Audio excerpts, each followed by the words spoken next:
Eh ben, on peut commencer si vous avez envie. Alors, l'idée, c'est de ne pas tant vous parler de laser scan et de lidar terrestre, mais un petit peu quand même, mais de très vite dévier sur la problématique qu'on a de construire des modèles 3D et quand même de finalement en faire de la topo 2D. C'est un truc auquel je suis confronté, donc là j'ai essayé de vous préparer un petit PowerPoint autour de cette question de comment on a un modèle 3D. Rapidement, je vais vous dire comment on le construit, mais c'est pas trop de ça dont je veux parler. On est dans un colloque de topo, et je fais de la topo depuis que je pense que j'ai commencé la spéléo. Et donc je suis quand même souvent reconfronté à refaire de la topo à partir de modèles 3D. Donc je vais vous montrer un petit peu les façons dont on a et on essaye de travailler à des échelles qui ne sont pas les mêmes. Vous allez voir que ce qu'on peut faire sur des grands réseaux, hein, ça s'applique à des grottes, mais pas à des grands réseaux.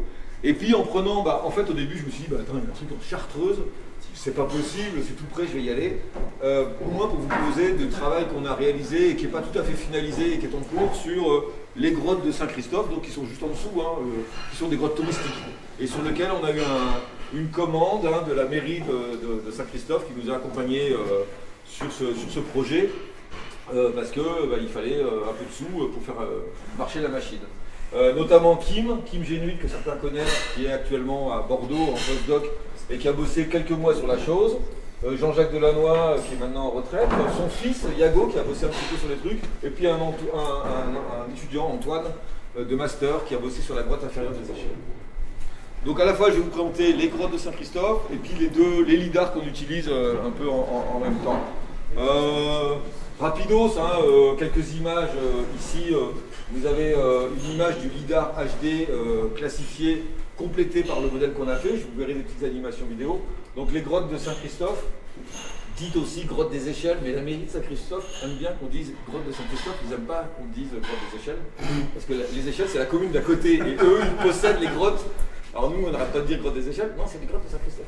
Bon bref, il y en a deux, la grotte inférieure et la grotte supérieure, et puis donc il y a ce fameux canyon ici qu'on appelle la Voissarde. Je ne sais pas si certains d'entre vous connaissent ce site, qui est très classique, qui est un site touristique, mais qui quand même vaut au niveau paysage et carsto, il vaut des points. Voilà, donc d'un point de vue en plan, vous avez ici la Voissarde avec la route qui passe là dans un tunnel, et puis vous avez ici ce canyon très spectaculaire avec la grotte supérieure des échelles. Ça c'est la partie que nous on a relevée en 3D, elle se prolonge un peu plus loin, et la grotte inférieure, dit aussi Grand Goulet, qui est là. C'est pour vous montrer vite fait les objets là. Alors, nous, ce qu'on a fait, on relance des travaux de géomorphologie sur ce site, il y a un peu d'hydrologie, il y a plein de choses. Ce qu'on a fait, c'est simplement une construction d'un modèle 3D.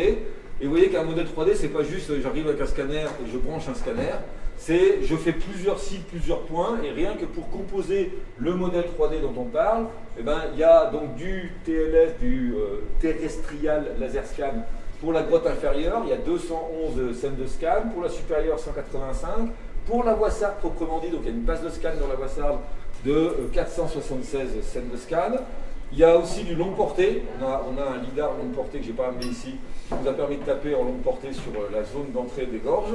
Et puis on complète avec 4 dalles lidar d'1 km² pour le lidar HD, le fameux lidar HD classifié qui est depuis peu en ligne et facilement accessible. Et vous voyez qu'on compose donc des nombres de points, du maillage, des mailles moyennes avec des tailles.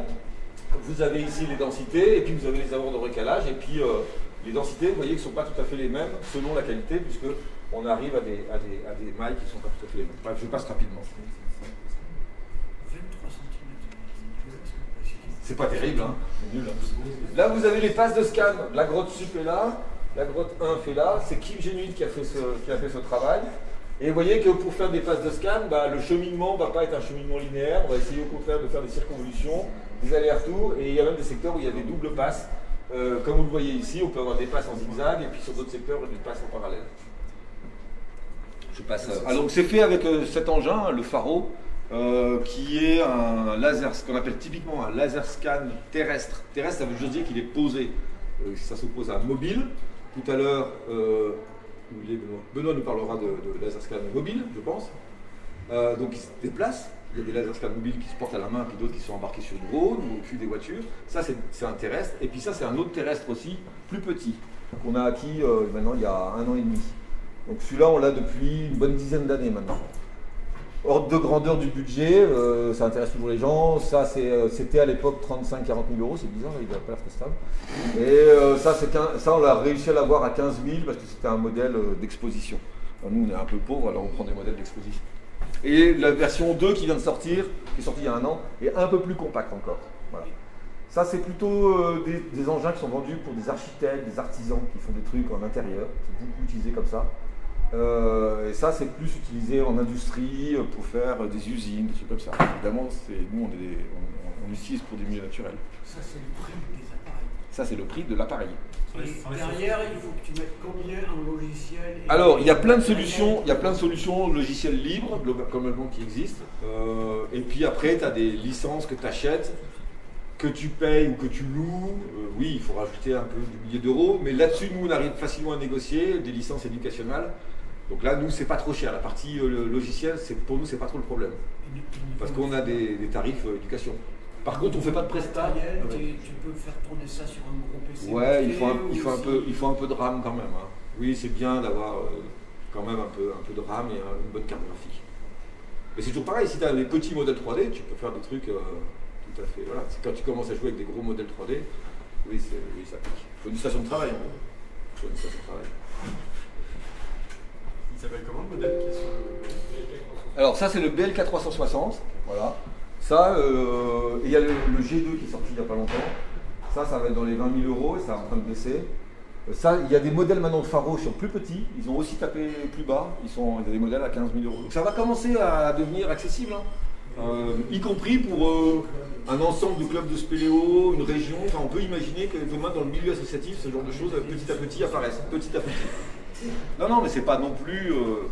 Enfin, quand tu vois maintenant le prix d'une voiture, quoi. Ouais.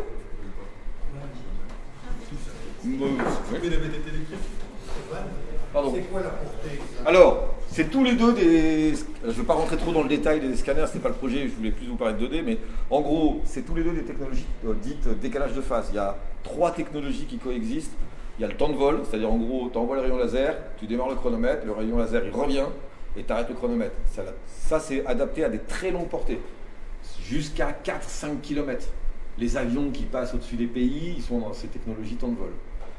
Ça, c'est ce qu'on appelle le décalage de phase, c'est-à-dire qu'on envoie une onde lumineuse, elle revient et on regarde la différence, c'est la machine qui le fait, hein, c'est pas moi, la différence de décalage entre les deux ondes lumineuses. Et ça permet de considérablement améliorer la qualité du positionnement. C'est-à-dire qu'on va passer en gros d'un positionnement centimétrique à un positionnement millimétrique. Porter celui-là à 120 mètres, ça dépend de la rugosité, ça dépend de la réflectance, ça dépend de plein de choses de ta paroi. Mais sur une bonne paroi, 120 mètres, minimum 50 cm, 1 mètre. Et lui, plutôt 50 mètres. Voilà, minimum pareil, 50 cm, 1 mètre. Et puis après, il y a une troisième technologie qui est dite la triangulation, où tu as un émetteur qui est séparé du récepteur. Et là, tu envoies un rayon laser, il revient, et là, tu calcules un angle simplement. Et tous les petits scans qui permettent de faire des petits objets, des petites statues qu'on voit dans les musées où les mecs ils vont scanner des petits outils, des petites pièces, là ils arrivent à des résolutions de l'ordre de 100 microns sans trop de problème. Mais par contre, c'est porté 2 mètres. Là, c'est une plus petite portée. Donc ça, c'est les 3 technologies principales qui existent et qui se déclinent dans plein d'appareils. Triangulaire, décalage de phase, temps de vol. Comment on positionne le récepteur? C'est vigilant de Il est fixe. Non, mais quand c'est un triangulaire, les deux sont ensemble. C'est encapsulé dans le même objet. Ah, ok. C'est encapsulé dans le même objet. Et des fois même, c'est le scanner qui est posé et c'est l'objet qui tourne. Nous, on ne fait pas ça. Mais les mecs qui font beaucoup scanner des pièces de monnaie, des silex, des statues, dans les musées, ils ont beaucoup de machines comme ça. Donc nous, typiquement, nos objets, c'est des objets qui font entre 5 mètres et 1 km. Voilà, des grottes, des canyons, des parois rocheuses. Donc on est très friand de lidar comme ça, terrestre moyenne portée. Et on complète évidemment avec de la photogrammétrie, mais là, je n'entre pas du tout dans la photogrammétrie parce que sur ce projet, il n'y avait pas de photogrammétrie. J'avance. Plein de problématiques de nettoyage après. Hein. On doit enlever, ici par exemple, vous avez le canyon qui est en vert et puis la végétation qui est en noir. Bon bah là, il y a du nettoyage à la main. Beaucoup de nettoyage à la main. Là, on a par exemple, il faut enlever, sauf si on veut les garder. Mais nous, on les les enlever avant. Tu coupes les arbres? Non, on les enlève numériquement. Les sphères, hein, les consolidations, c'est-à-dire comment on assemble deux scènes de scan. Il y a deux technologies qui coexistent pour l'assemblage de deux scènes de scan successives. J'ai mon scanner qui est là, voilà, hop, je fais une passe de scan 360, je vais scanner cette sphère qui est là, donc je vais avoir un groupe de points sur la sphère, je vais calculer le centre mathématiquement pas trop mauvais d'un groupe de points, plus j'ai de points, plus mon centre sera bien résolu, je déplace mon scanner, je recommence, je ne bouge pas la sphère, et à ce moment-là, sur un autre groupe de points, je recalcule un même centre mathématique. Et donc là, j'arrive à des qualités de positionnement qui sont bien meilleures que si j'avais juste une cible avec une croix et un point. Voilà, je multiplie le nombre de points pour calculer le centre d'une sphère. Avec 3 sphères, je peux résoudre l'équation de 2 positions de scan successives. En général, on se débrouille pour toujours avoir 4 sphères, pour être sûr, parce qu'il y en a toujours une qui merde. Et puis, on se débrouille aussi pour caler l'horizontale, ce qui nous impose une contrainte de plus. Ça, c'est la méthode de base dite consolidation par les sphères, qui a été déployée ici, et on voit ces sphères sur le terrain qui restent et qu'il faut ensuite nettoyer à la main. L'autre méthode, qui marche de mieux en mieux, et on est en train d'abandonner les sphères petit à petit, c'est ce qu'on appelle le best fit, c'est la reconnaissance de forme. Je vais utiliser la rugosité des parois, je vais déplacer mon scanner, et je vais reconnaître la même rugosité, et puis je vais faire un best fit, un meilleur ajustement pour accrocher mes deux scènes de scan. Tout ça est encapsulé dans des logiciels, c'est pas nous qui faisons en fait. On met tout dans la machine, on clique, on dit tiens, essaye ça avec ça, et il essaye, il nous calcule les RMS, il nous calcule plein de machins, puis à la fin il nous dit c'est bien ou c'est pas bien. Voilà. Il y a quand même beaucoup d'outils qui sont de plus en plus déployés. La techno, elle n'a pas beaucoup évolué depuis 20 ans, mais par contre les outils d'accompagnement, ils ont considérablement évolué. Maintenant, avant, il y a 20 ans, c'était compliqué, chaque scène, c'était chaque truc un par un. Maintenant, tu rentres toutes les scènes dans un paquet, ils moulinent et ça marche. C'est vrai que ça coûte. Ça ne retire pas voilà, des petites problématiques de nettoyage. Il y a des algorithmes qui permettent de nettoyer, mais à la fin, quand même, l'œil humain, et en l'occurrence l'œil de l'étudiant pas cher, on appelle ça un stagiaire, permet de faire ce travail un peu besogneux de nettoyage. Oh là là, c'est pas bien. Alors on peut sous-traiter à des pays étrangers, il y a des bureaux d'études qui sous-traitent à l'étranger ces activités de nettoyage, effectivement. C'est du travail qui est du travail de compétences, mais où le temps humain peut être vite très élevé. Tu ramènes pas la couleur parce que tu l'as pas affichée ou parce que c'est pas acquis? Non, elle est acquise. Hein, elle est acquise. Là, il y a le mélange, il y a deux modèles. Tu as le modèle maillé et puis tu as la réflectance qui est sur une gamme colorimétrique. Donc tu peux dire, tu peux afficher. Oui, tu peux arriver. Mais l'œil humain, des fois juste sur un nuage de points, il arrive à identifier ce qui est bon ou mauvais. Non, je parle pas par rapport au tri, par rapport au couleur réelle. Ah, le rendu. Non, alors c'est beaucoup de la géométrie. Et ce que vous voyez en couleur là, c'est de la réflectance. C'est-à-dire, c'est pas une couleur vraie. Quand c'est du traitement, ça n'a rien à voir avec la couleur visible. C'est pas la couleur visible, c'est pas un traitement non plus, c'est la qualité du retour, c'est un niveau de grille de retour. Ça revient, le pourcentage de retour du rayon laser est fort ou faible. Il y a certains scanners qui coupent les deux. Et après, tu peux couper les deux, mais en général, tu as une acquisition photogrammétrique ou photographique. C'est-à-dire que pour parallèle. un point, tu as l'info RVB. Voilà. Il faut faire une deuxième acquisition si tu veux. Alors, des fois, c'est encapsulé dans le même scanner. Voilà. De plus en plus, les gens qui bossent sur des gros projets où ils veulent vraiment la couleur, moi, j'essaie d'aller vers ça. C'est on réduit le scan, donc ça, on utilise toujours des scanners, on réduit la quantité de points. Par contre, on a une justesse géométrique qui est très bonne et on fait un projet photogrammétrique à côté. Et là, le projet photogrammétrique, tu peux y aller. Tu balances du point et tu as une plus haute résolution en photogrammétrie. Par contre, en photogrammétrie, tu n'as pas d'échelle, tu n'as pas d'assiette, tu as beaucoup de déformations sur les bords. Donc il faut vraiment être très sévère sur qu'est-ce que tu vas garder et ensuite tu assembles les deux. Et il commence à y avoir des logiciels aussi, certains même libres, comme Reality Capture, où tu peux encapsuler en même temps ton projet laser grammétrique et ton projet photogrammétrique. Voilà. Chaque année, il se passe des choses nouvelles, même si les algorithmes, les technos, elles évoluent peu, le mariage des technos évolue très vite. C'est beaucoup l'informatique qui évolue en ce moment, c'est moins que le développement machine qui, lui, pointé, enfin, voilà, une mesure laser, ça reste une mesure laser finalement. Le matos, on est sur un palier. C'est plus le développement informatique. Là, par contre, le développement informatique, ça va très vite. Mais non, moi je passe vite parce que c'est pas de ça dont je vais vous parler. Voilà, bon, bah là, vous avez quelques exemples où on voit différents objets, on dit qu'on segmente, on sépare, et on sépare quand même encore pas mal à la main. Et puis on fait une étape de ce qu'on appelle le maillage. Alors le maillage, pour nous, c'est une étape importante, c'est-à-dire on va passer d'un nuage de points à un modèle maillé. C'est vraiment une étape importante et qui sépare en deux univers, l'univers du point. Donc là, il n'y a pas de lien entre deux points. C'est difficile de dire à un point quel est ton voisin. Il faut une hypothèse. Quel est le voisin d'un point? Est-ce que c'est le plus proche en distance XY, Z? Est-ce que c'est le plus proche sur un plan projeté XY? Ben, cette notion de voisinage, elle est compliquée, puis on a des densités très élevées. Et quand on va passer par des étapes de maillage, on peut avoir une peau numérique, qui est cette fois-ci une peau triangulée, qui va conserver la forme qu'on veut traiter avec beaucoup moins de sommets. Donc ça allège aussi les modèles. Donc c'est assez intéressant. Et puis après, on peut dessus matcher des photos. On peut faire de la quantification de surface, de volume. On ne peut pas faire de quantification de surface ou de volume sur un nuage de points. Par essence, ça n'a pas de volume. C'est creux. Alors que dès qu'on commence à passer dans le monde du maillage, on peut faire ce genre de travail.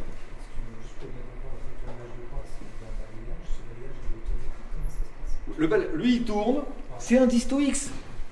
Sauf qu'il, lui, il en fait 900 000 par seconde. En général, on va lui dire, il a déjà 15 ans, hein, il est vieux. Hein. On lui dit souvent, vas-y, fais-moi des précisions x4, x5. Donc il va taper 4 fois, puis il va prendre la moyenne. Lui, il est un peu plus lent, puisque je fais des scènes de 1 million en 1 minute à peu près. Mais c'est un point. Et tu configures un angle de Je peux, mais souvent par défaut, c'est 360 et une patate au sol qui reste. On appelle la patate de scan, ou qui reste et qu'on va couvrir en déplaçant le scan. Et non, je me cache. Tout tourner avec Mais des fois, je suis dedans, oui. Mais encore une fois, c'est des points. C'est comme si vous étiez avec un disto X et puis pic, pic, pic, pic, pic, pic, pic, pic, pic. C'est ça. Mais il n'y a pas de lien entre les points. Chaque point est indépendant les uns des autres. Ici, on construit un modèle dont les sommets ne sont pas les points. Hein, on utilise des algos de maillage, c'est de la triangulation de Delaunay, globalement, qui permet de créer ce qu'on appelle une peau numérique autour du scan, autour des points. Voilà quelques images, et puis après on va se promener un peu en 3D dans ce joli modèle. Là, on est dans la galerie des marmites de la grotte supérieure. Au sol, vous avez les patates, les trucs nettoyés, les sphères. Et puis là, vous avez quelque chose qu'on a conservé parce que la commande aussi était par rapport à des questions d'éclairage. Donc là, vous avez le câble électrique et puis vous allez voir après les spots électriques qui ont été scannés parce qu'ils nous demandaient de retravailler après. Enfin, eux en avaient besoin pour la position de leur éclairage, etc. Donc c'était normal de leur rendre. Alors après, il y a des objets qui sont un peu compliqués à mailler. C'est par exemple ici les compressions. Là, vous êtes dans la grotte inférieure. On a des grosses difficultés à mailler des objets qui ont des grandes tailles et puis qui à un moment donné ont une rugosité très élevée, typiquement une stalactite. Et donc souvent on va faire un travail à la main de séparation des deux.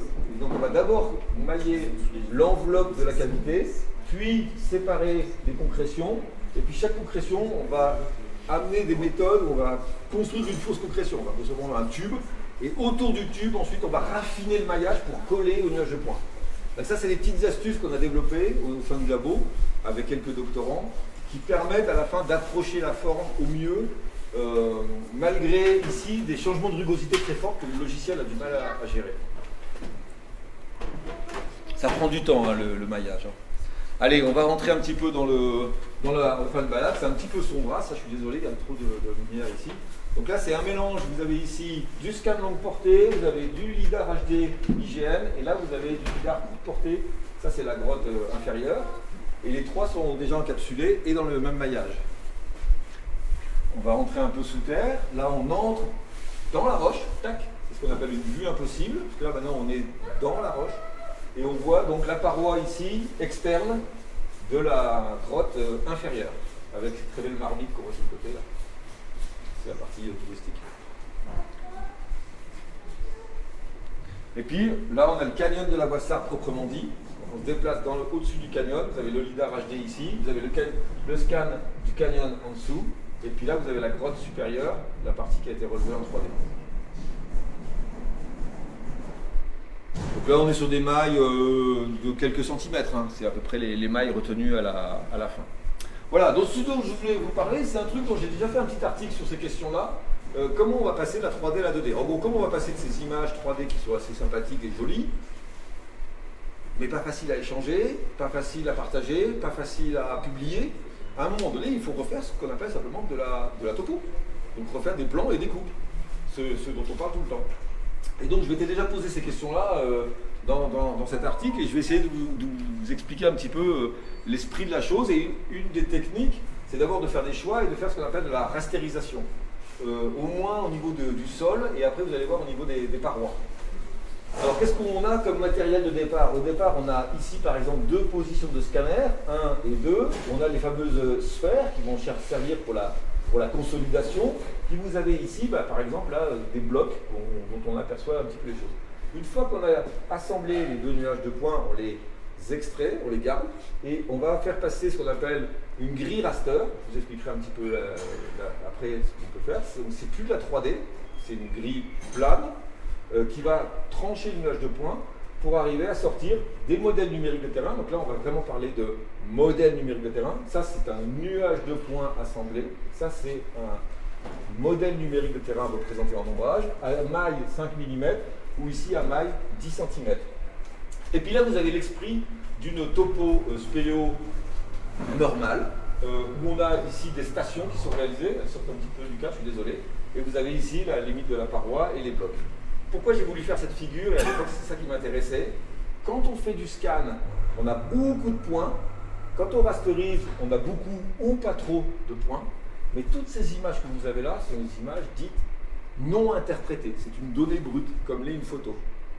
Une topo spéléo, même si elle a beaucoup moins de points, entre deux stations, vous avez 5-6 mètres, puis vous avez des objets qui sont plus ou moins mesurés ou dessinés, les objets sont choisis.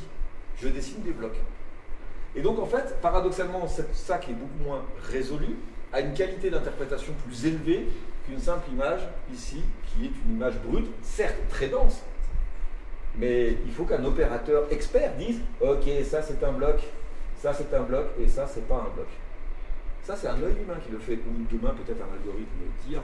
Mais en gros, il faut vraiment comprendre la différence qu'il y a entre des images très denses, qui sont très séduisantes et qui ne sont pas interprétées, et des images topographiques qui ont encore toute leur place, parce qu'il y a un travail de cartographie.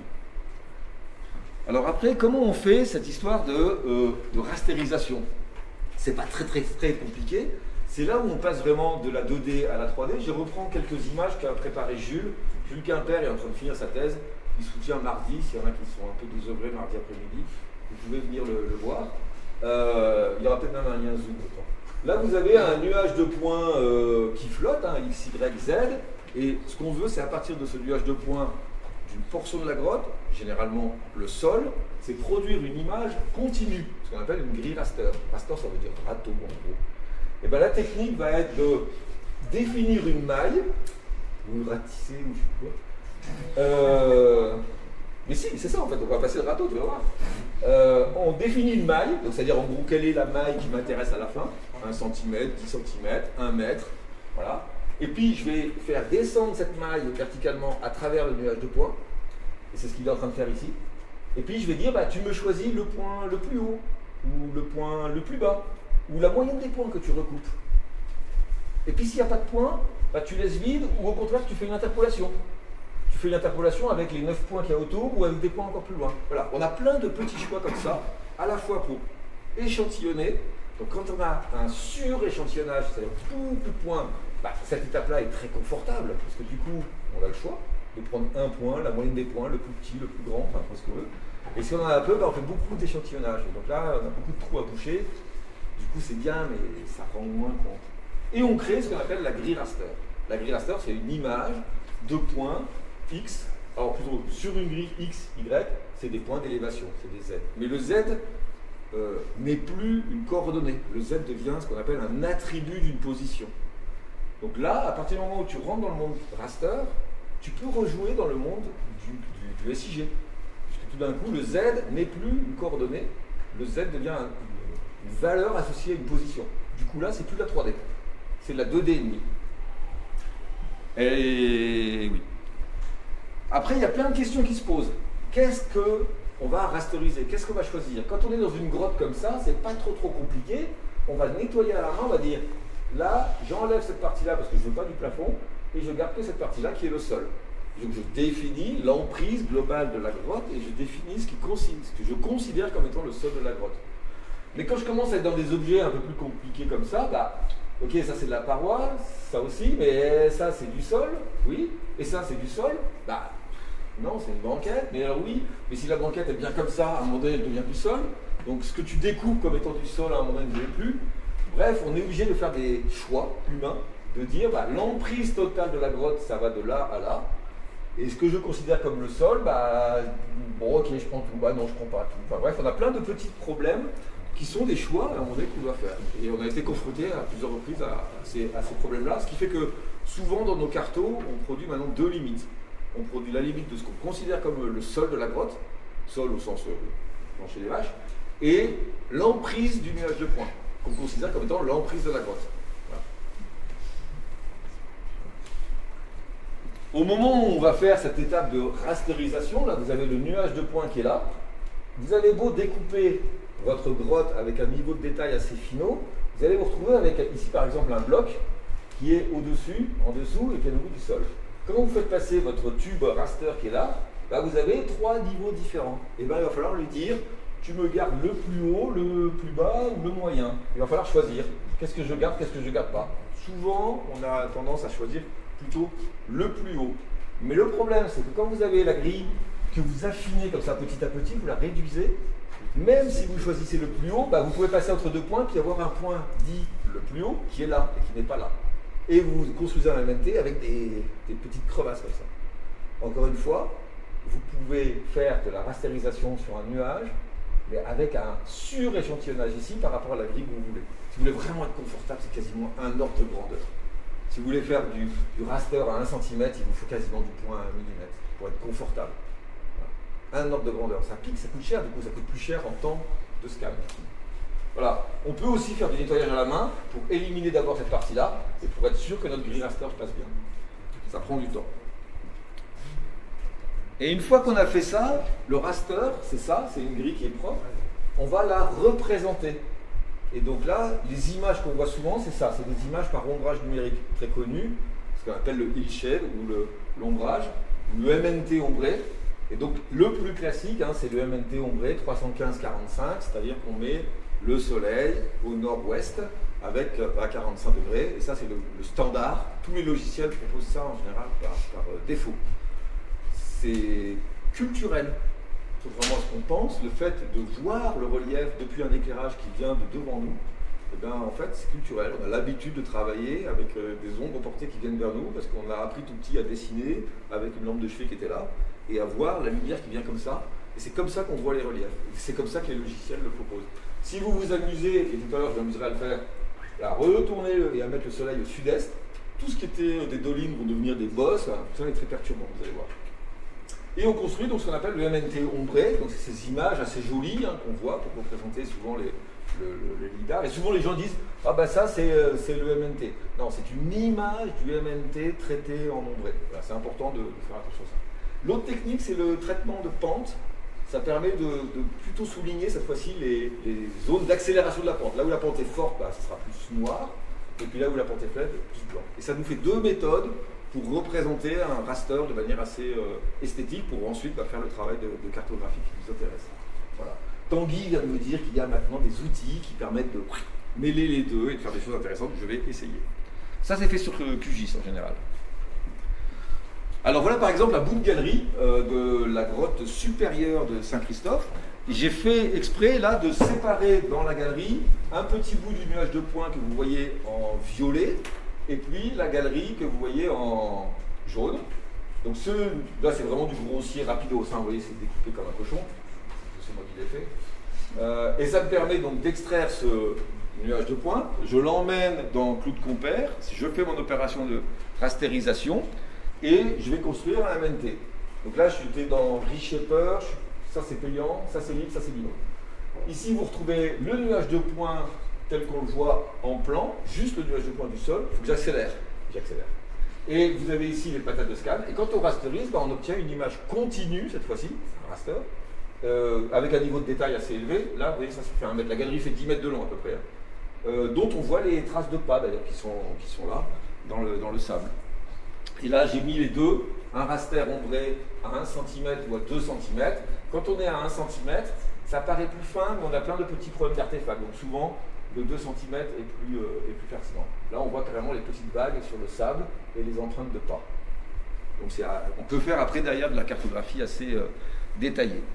Alors comment on va faire maintenant la même chose sur des parois? Parce que ça marche bien pour faire sur du sol, donc pour faire des plans. Et bien pour le faire sur des parois, il y a un outil qui existe dans Clou de Compère. Je vais dérouler un peu vite, mais qui en gros, ça je passe aussi. Non, je passe avant. C'est là ou là. Voilà, c'est ça. Bon, c'est avant, excusez-moi, c'était finalement là. C'est la polyligne. Je cherche ma polyligne. Voilà, c'est ça.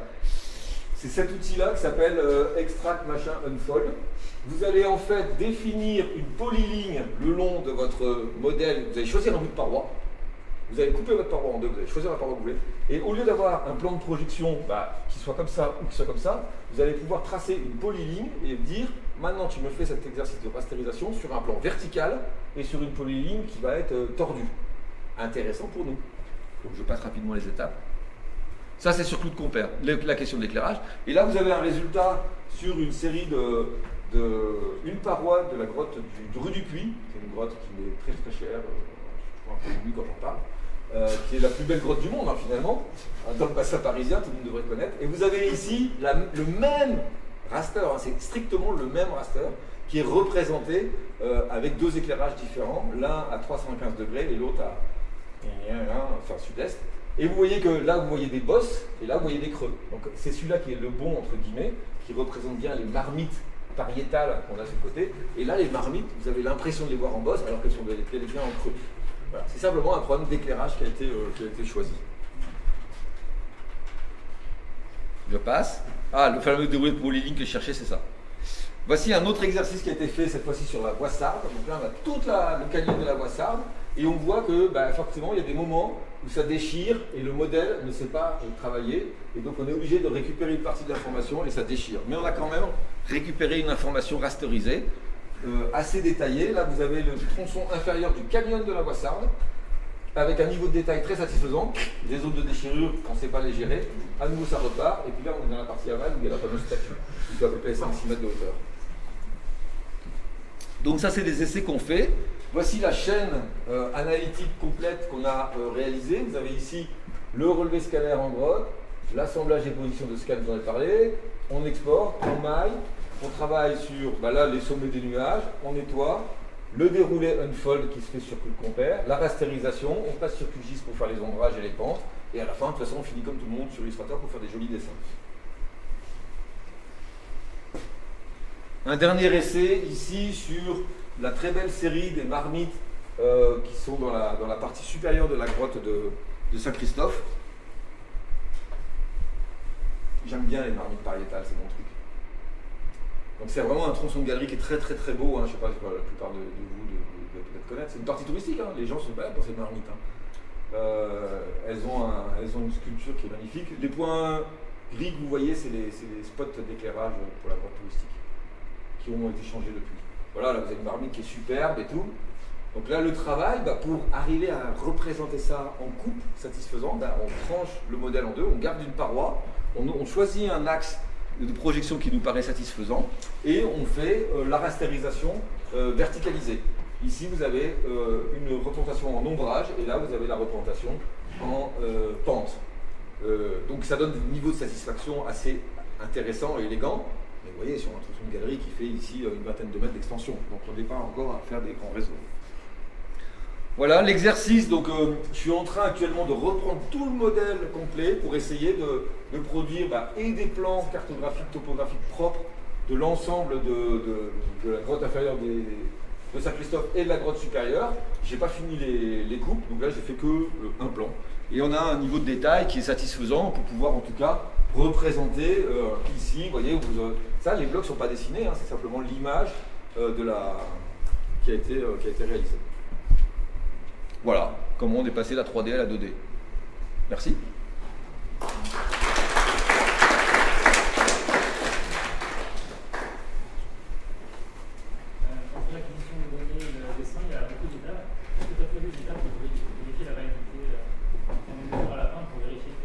Que le nuage est bon. Oui, on a des bouclages aussi. Alors, c'est pas des bouclages comme on le fait au sens filaire. Mais effectivement, à un moment donné, on a une partie, on a dans la grotte inférieure qui revient avec la mansarde, et là on a un bouclage, effectivement. Et on refait ce qu'on appelle un base fit sur toutes les scènes d'entre elles. Mais pour la grotte supérieure, non, on n'a pas de bouclage. Donc là, on ne vérifie pas.